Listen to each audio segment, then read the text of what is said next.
Hello my dear students and welcome back to the channel management. Principles of management के अंदर हम already 3 principles बहुत detail में पढ़ चुके थे। आज के क्लास में हम पढ़ेंगे अपना चौथा प्रिंसिपल, जिसका नाम है यूनिटी ऑफ कमांड। सबसे पहला मतलब, what do you mean by the word unity? Unity का मतलब क्या होता है? यूनिटी का मतलब होता है वन, और कमांड, कमांड का मतलब होता है गिविंग ऑर्डर्स। तो what is unity of command? Unity of command का बोलता है कि एक ऑर्गेनाइजेशन के अंदर एक एम्प्लॉय को सिर्फ एक ही पर्सन से ऑर्डर मिलना चाहिए। अगर उसको मल्टीपल लोगों से ऑर्डर मिलेगा, मल्टीपल सुपीरियर से ऑर्डर मिलेगा, तो हो सकता है कि वो कंफ्यूज हो जाए कि किसका ऑर्डर पहले फॉलो करना है और किसका ऑर्डर बाद में फॉलो करना है। तो सिंपल सा बात बोलता है यूनिटी ऑफ कमांड कि अगर एक ऑर्गेनाइजेशन के अंदर एक एम्प्लॉय है तो उस एम्प्लॉय को सिर्फ एक ही सुपीरियर ऑर्डर देना चाहिए। अगर मल्टीपल सुपीरियर्स ऑर्डर देंगे तो वो कंफ्यूज होगा और काम ठीक से नहीं कर पाएगा। ठीक है, देखना, according to this principle an employee should receive orders from one boss या one superior and should be accountable to one superior only.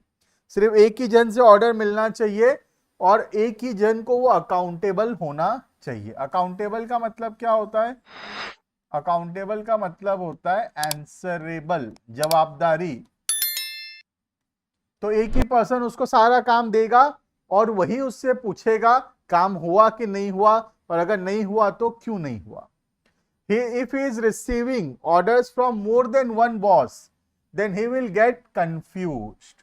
अगर बहुत सारे लोग ऑर्डर देंगे तो क्या हो जाएगा? कंफ्यूज हो जाएगा, and will not be able to understand that whose order must be executed first. तुम्हारे साथ भी होता होगा, घर में पापा एक बात बोल रहे हैं और मम्मा एक बात बोल रही है। घर में पापा एक बात बोल रहे हैं, मॉम दूसरी बात बोल रही है। तो हम कई बार कंफ्यूज हो सकते हैं कि किसका ऑर्डर पहले मानूं, पापा का बात मानूं कि मम्मी का बात मानूं। ठीक है, देखना, for example, if employee of production department asks to go slow and to maintain quality. ठीक से समझना ये एग्जाम्पल।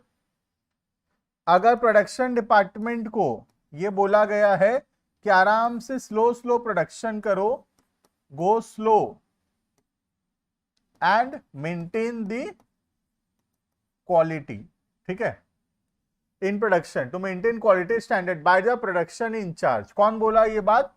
Production incharge. तो प्रोडक्शन इंचार्ज बोल रहा है कि आराम से धीरे धीरे प्रोड्यूस करो, लेकिन अच्छा क्वालिटी का प्रोड्यूस करना। वहीं sales incharge instruct the employee to fasten the production. Sales incharge बोल रहा है फास्ट करो, क्योंकि पेंडिंग ऑर्डर्स है, क्वालिटी उतना अच्छा नहीं भी होगा तो चलेगा। ऐसा कौन बोल रहा है? Sales department. तो ये जो प्रोडक्शन डिपार्टमेंट में एम्प्लॉइज हैं, ये लोग कंफ्यूज हो जाएंगे ना कि किसका ऑर्डर पहले मानना है। पहला ऑर्डर मानना है कि धीरे धीरे प्रोडक्शन करो लेकिन अच्छा क्वालिटी करो, कि दूसरा ऑर्डर मानूं जल्दी जल्दी बनाओ, क्वालिटी छोड़ो, ऑर्डर पूरा करना है, क्वांटिटी प्रोडक्शन करो। ठीक है, in this situation employee will get confused as to whose instructions must be followed by him. Clear है? तो अगर मल्टीपल लोग ऑर्डर्स देंगे तो एम्प्लॉय कंफ्यूज होगा ही होगा कि किसका ऑर्डर पहले मानूं और किसका ऑर्डर बाद में फॉलो करूंगा। ठीक है, positive effect of this principle, अगर हम ये फॉलो करते हैं तो क्या होगा? There will be no confusion in the minds of the subordinate. Subordinate clear mind से काम करेगा, उसको पता होगा क्या काम करना है। दूसरा, झगड़ा नहीं होगा ऑर्गेनाइजेशन के अंदर, क्योंकि अगर दो लोग ऑर्डर दे रहे हैं, अब अगर मैं पहला ऑर्डर मानूंगा तो दूसरे को खराब लगेगा, अगर दूसरा मानूंगा तो पहले को खराब लगेगा, और ईगो जो है, ईगो के वजह से झगड़ा भी हो सकता है ऑर्गेनाइजेशन के अंदर। ठीक है, तो अगर ठीक से फॉलो किया जाएगा तो there will be no ego clash, कोई भी झगड़ा नहीं होगा, and organisation effectiveness will improve. Clear है? अगर फॉलो नहीं करते हैं तो क्या होगा देखना, अगर फॉलो नहीं करते there will be confusion in the minds of the employee. हमेशा एम्प्लॉय के मन में रहेगा किसका बात मानना है किसका बात नहीं मानना, वो कंफ्यूज ही रहेगा हमेशा। दूसरा, employee will get a chance to escape from the responsibility. Employee हमको बेवकूफ बना सकता है, क्योंकि अगर दो जन ऑर्डर दे रहे हैं, अगर पहला वाला पूछेगा, पहला सीनियर पूछेगा काम क्यों नहीं हुआ, तो वो बोलेगा अरे मैं दूसरे वाला काम दिया था वो काम कर रहा था। और अगर दूसरा वाला पूछेगा काम क्यों नहीं हुआ, तो उसको बोलेगा कि पहला वाला जो काम दिया था वो कर रहा था मैं, लेकिन कर वो कुछ नहीं रहा है ना। पापा बोल रहे हैं बेटा काम क्यों नहीं किए, तो बोल रहे अरे पापा मम्मी बहुत काम दे दी थी तो मैं मम्मी का काम करते रह गया ना, तो आपका काम नहीं कर पाया। और मम्मी पूछ रही बेटा काम क्यों नहीं किए, तो मम्मी को हम बोल रहे हैं कि अरे मम्मी पापा बहुत काम दे दिए, पापा का काम करते रह गया तो आपका काम नहीं कर पाया। तो मैं अपने जिम्मेदारियों से भाग जाऊंगा, एस्केप कर जाऊंगा अगर मुझे दो दो लोग ऑर्डर देंगे तो। ठीक है, झूठ बोल सकता हूं ना, बेवकूफ बना सकता हूं मैं। नेक्स्ट, ईगो क्लास, झगड़ा होगा among the different superiors. And last, अगर झगड़ा होगा तो it will be difficult to maintain discipline. Clear है? तो यूनिटी ऑफ कमांड बहुत इंपॉर्टेंट प्रिंसिपल्स है। इसी के जैसा एक प्रिंसिपल और है लेकिन काफी अलग है, नाम है उसका यूनिटी ऑफ डायरेक्शन। यूनिटी का मतलब तो वही है वन, डायरेक्शन का मतलब होता है रास्ता, डायरेक्शन का मतलब होता है रास्ता। ठीक है, तो यूनिटी ऑफ डायरेक्शन क्या बोलता है, एक ऑर्गेनाइजेशन का एक ही प्लान होना चाहिए और जितने भी एम्प्लॉइज हैं सब इस कॉमन गोल्स को अचीव करने का कोशिश करना चाहिए। ऐसा नहीं होना चाहिए कि एम्प्लॉय अलग अलग डायरेक्शन में काम कर रहे हैं, अलग अलग डायरेक्शन मतलब अलग अलग गोल्स को अचीव करने का कोशिश कर रहे हैं। यूनिटी ऑफ डायरेक्शन बोलता है एक डिपार्टमेंट का एक ही प्लान होना चाहिए, एक ही गोल होना चाहिए और हर एक एम्प्लॉय जो है उसी गोल को अचीव करने का कोशिश कर रहा है। ठीक है, तो यूनिटी ऑफ कमांड और यूनिटी ऑफ डायरेक्शन बहुत अलग है। यूनिटी ऑफ कमांड बोलता है कि एक जन से ऑर्डर आना चाहिए, वन बॉस होना चाहिए, लेकिन यूनिटी ऑफ डायरेक्शन बोलता है वन प्लान होना चाहिए। क्लियर है ये? तो हटा देता हूं, रीड करते हैं फिर।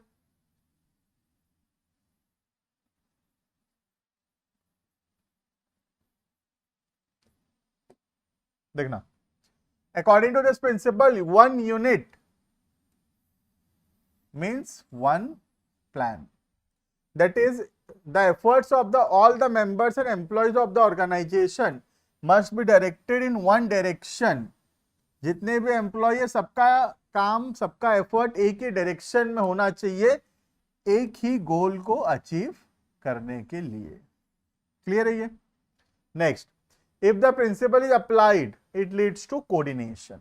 इससे कोऑर्डिनेशन आएगा अगर हम unity of command follow, unity of direction follow करेंगे तो, क्योंकि सब कोई क्या कर रहे हैं, एक ही गोल को अचीव करने का कोशिश कर रहे हैं, तो it will lead to coordination. Each department and group having common objectives must have one head and one plan only. तो बोल रहा है कि हर एक ऑर्गेनाइजेशन का, हर एक डिपार्टमेंट का एक कॉमन ऑब्जेक्टिव होना चाहिए और सबका एक ही प्लान होना चाहिए। ठीक है, अगर लोगों का अलग अलग प्लान्स होगा तो सब अलग अलग डायरेक्शन में काम करेंगे और ओवरऑल ऑर्गेनाइजेशनल ऑब्जेक्टिव्स अचीव नहीं होगा। ठीक है, एग्जांपल ठीक से समझना। For example, if an organisation is producing different lines of product, जैसे बहुत सारा प्रोडक्ट बनाता है, एक हो गया कॉस्मेटिक्स, दूसरा हो गया मेडिसिन, तीसरा हो गया कॉन्फेक्शनरीज मतलब चॉकलेट्स। ठीक है, तो अलग अलग लाइन ऑफ प्रोडक्ट बनाता है। तो यूनिटी ऑफ डायरेक्शन ये नहीं बोलता कि सबका एक ही प्लान होना चाहिए। यूनिटी ऑफ डायरेक्शन बोलता है कि कॉस्मेटिक्स का एक प्लान होना चाहिए, वन डिपार्टमेंट वन प्लान। ठीक है, इसका एक प्लान होना चाहिए, इसका एक प्लान होना चाहिए। ठीक है, each division must plan its target, हर डिवीजन का अपना प्लान होना चाहिए। Its target every employee of that division must put his efforts towards the achievement of plan of their division under direction of one head only. ठीक है, तो unity of direction ये कभी नहीं बोलता कि पूरा ऑर्गेनाइजेशन का एक ही प्लान होगा, ये पॉसिबल नहीं है। यूनिटी ऑफ डायरेक्शन बोलता है कि हर एक यूनिट का एक प्लान होना चाहिए। अब हर एक यूनिट का मतलब क्या है, जैसे एक ऑर्गेनाइजेशन अगर 3 टाइप का प्रोडक्ट बनाता है तो ये 3 डिफरेंट यूनिट्स हो गया, हर यूनिट का अपना अलग अलग प्लान हो सकता है। क्लियर है? तो यूनिटी ऑफ कमांड इंश्योर करता है कि ऑर्गेनाइजेशन में one employee is receiving order from one boss only. ठीक है, और यूनिटी ऑफ कमांड फोकस करता है कि सारे के सारे employees of a particular division, एक पर्टिकुलर यूनिट का एक कॉमन गोल्स को अचीव करने का कोशिश कर रहे हैं with a common plan. Clear है ये? नेक्स्ट क्या क्या इफेक्ट आएगा फॉलो करने से? सबसे पहला, सबको ही कोशिश करेंगे ऑर्गेनाइजेशनल गोल्स अचीव करने का, तो ऑर्गेनाइजेशनल गोल्स अचीव होगा।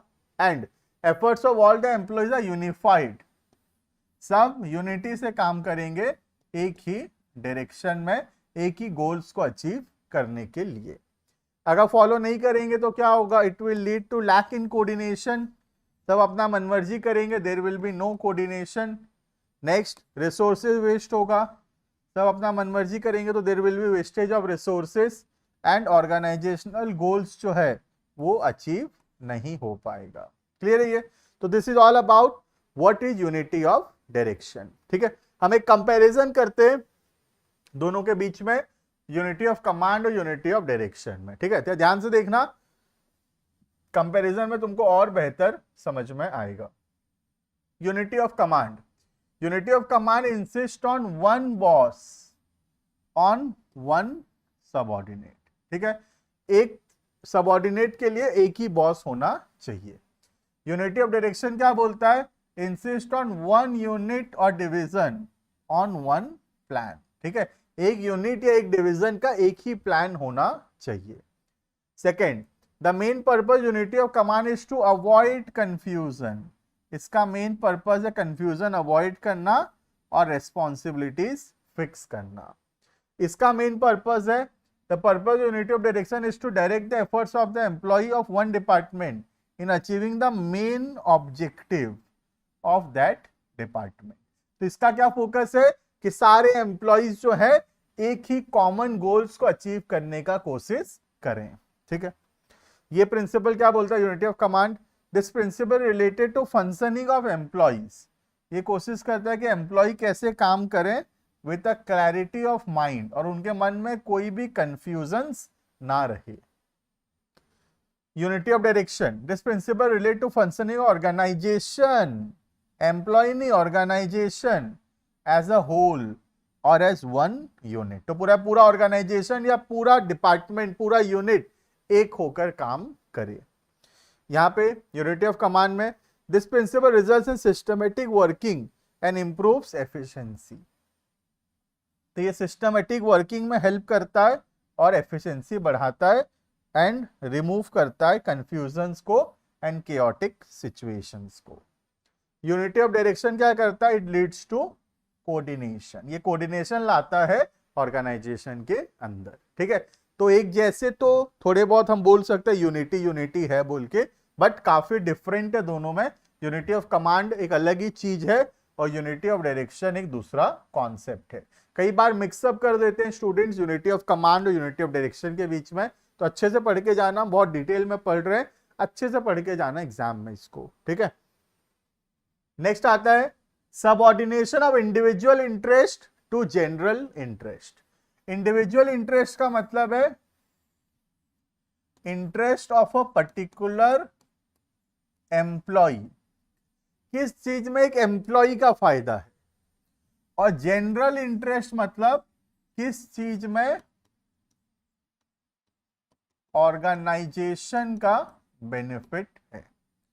तो एक ऑर्गेनाइजेशन के अंदर एम्प्लॉय को कुछ चीजों से बेनिफिट होगा, उसको फायदा होगा, और कुछ चीजों को ऑर्गेनाइजेशन में कुछ चीजों में ऑर्गेनाइजेशन को बेनिफिट होगा। ठीक है, हमेशा हमको कोशिश करना चाहिए कि कैसे इंडिविजुअल इंटरेस्ट भी अचीव हो जाए, एम्प्लॉय को भी कैसे फायदा हो और ऑर्गेनाइजेशन को भी कैसे बेनिफिट हो।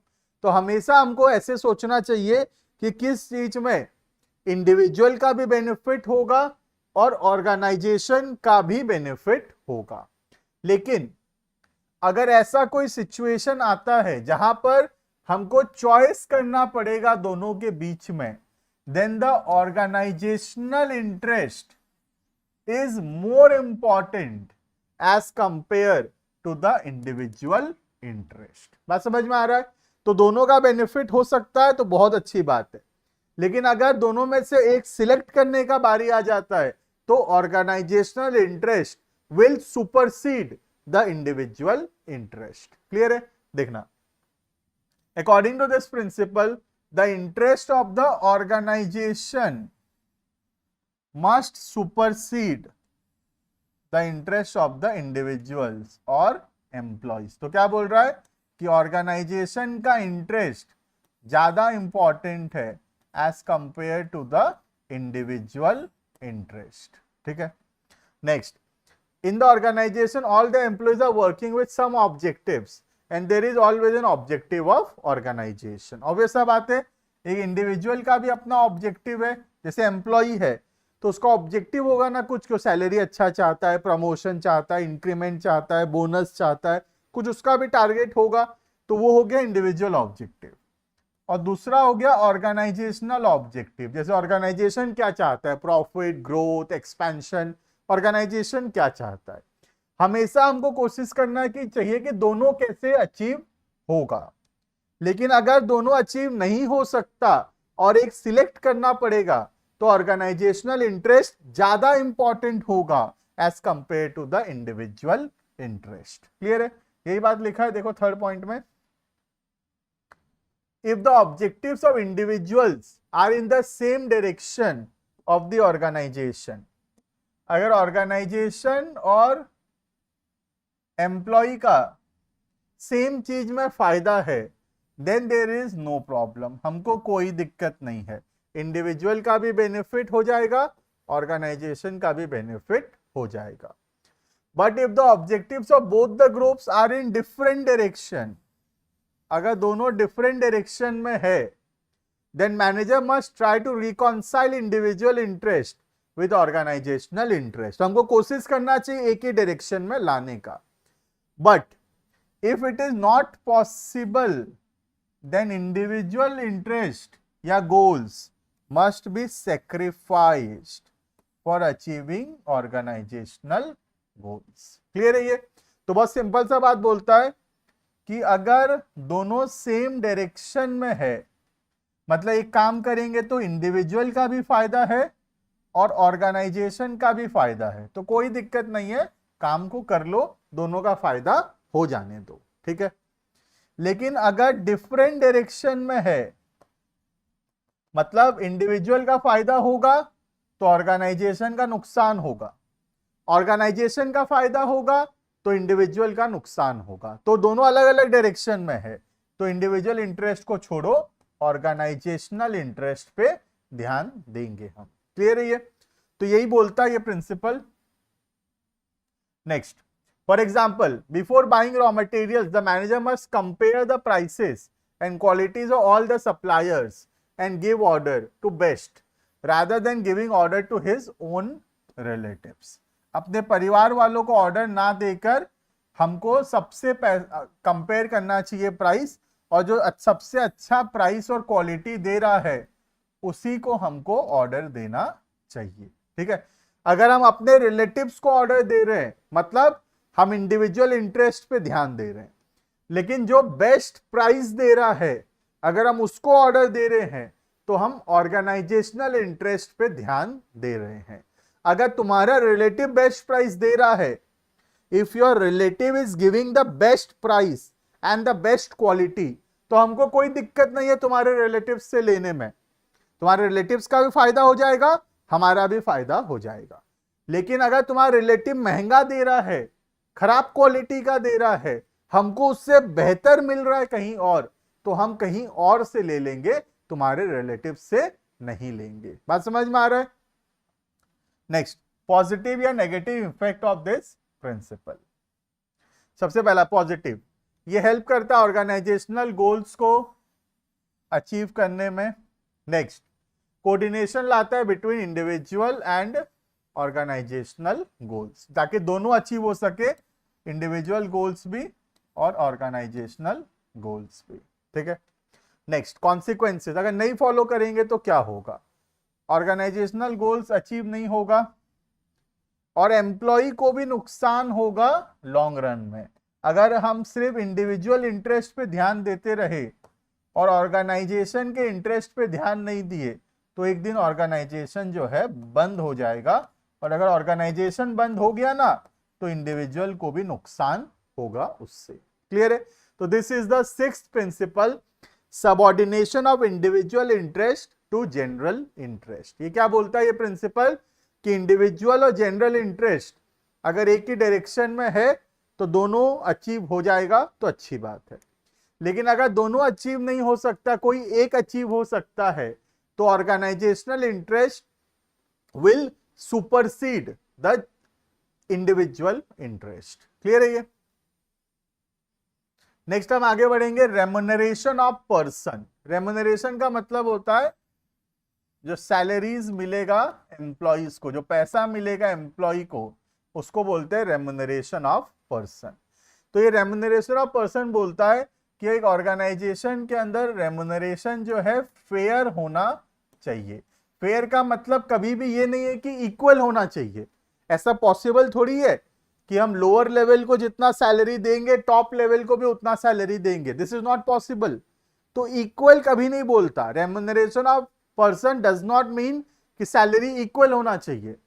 रेम्युनरेशन ऑफ पर्सन का मतलब है सैलरी फेयर होना चाहिए, जो उसका कैपेबिलिटी है उसके हिसाब से उसका सैलरी होना चाहिए, जो कि उसको एक reasonable standard of living provide कर सके। ठीक है, देखना, अकॉर्डिंग टू दिस प्रिंसिपल,